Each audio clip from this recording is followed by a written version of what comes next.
email delivery tells you that the email didn't bounce, that it actually landed or was accepted by the inbox service provider that your recipient has an inbox with. But deliverability is sort of the science behind that, right? The different processes and factors that go into helping inform the ISP, inbox service provider, that you are trustworthy, that your email should go through.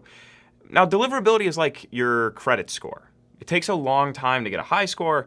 It's pretty easy to negatively impact it, and then it takes some work to rectify and rebuild.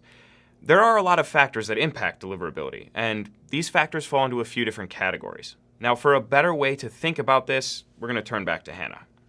So you mentioned a couple of things there. I think you said authentication, and then you had mentioned before there's a lot of things that go into email deliverability. So what are some of those things? Sure. So I like to break it down. Again, I'm really big into analogies if you haven't picked up yet. So that'll be a theme throughout the conversation. Perfect. But I think it helps us all to really make it less scary of a topic, right? Of relating it to stuff that we know. So when we talk about what goes into deliverability, you can think of it almost like a sports game with two factors, the players and the equipment. And it's really important to know about both of those aspects. So let's talk about the players. There are only three, okay?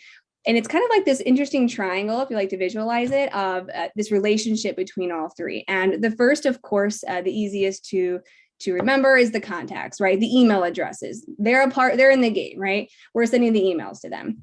But then you have the mailbox providers. And mailbox providers, an easy way to remember are like the Gmails and the Outlooks of the world, okay? And they have a responsibility, not to ActiveCampaign necessarily, but to the contacts. And why is that? They're a business just like everyone else, right? That contact, they can sign up for an email address with whoever. They can go to Outlook, they can go to Yahoo, but they chose to go to Gmail. Yes, I know a lot of people have more than one email address, but we'll simplify it here, okay? So it's like a business transaction, and their loyalty is to the contact. The contact, the email address, they're the ones saying, here's what I like to get, here's what I want in my inbox, here's what I don't like to get, I didn't sign up for this. And it's Gmail's responsibility to say, I got you. I'm going to put it where you want it to go. And I'm going to protect, our customers from phishing and spam attempts. So that's that relationship. And then enters, ActiveCampaign or the email service provider. We're really this liaison. So we're facilitating the sends to the contacts at the mailbox providers. So really our responsibility is twofold. We want to ensure that the business who's using ActiveCampaign is sending content to people who are opted in, that want to receive that. And we're also trying to make sure we make Gmail happy, like, hey, we see you, we know what the rules are. So we're trying to only allow people to use our platform that are doing it in the correct way. So it's really this tug and pull of trying to make everybody happy, following the rules. And there is a way to make everyone happy, though. So that's the important takeaway, is if we're all in sync and in unison and following good best practices and we're properly opted in, then everyone can win, which is why I like this game, right? Well, yeah, that's very nice to know that there is ways to make it all, everybody can win here. All right. I'm loving the analogies here so far. You've got players, you've got equipment. Now, if we're focusing on the players, we've got you, the sender. We've got your contacts, your email list.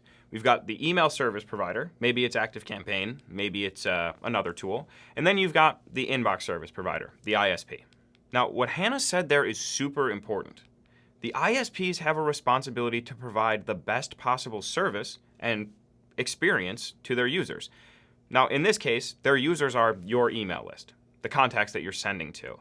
So if you think about them as customers of the ISP, ISPs like Gmail, like Yahoo, and Outlook, they want to provide the best possible customer experience that they can to ensure that their customers stay with them and don't leave to some other ISP. It makes a lot of sense. Each ISP has their own way of doing this, right? Just like every business has their own way of providing a customer experience. They're not going to vary too widely, but they are going to vary a little bit.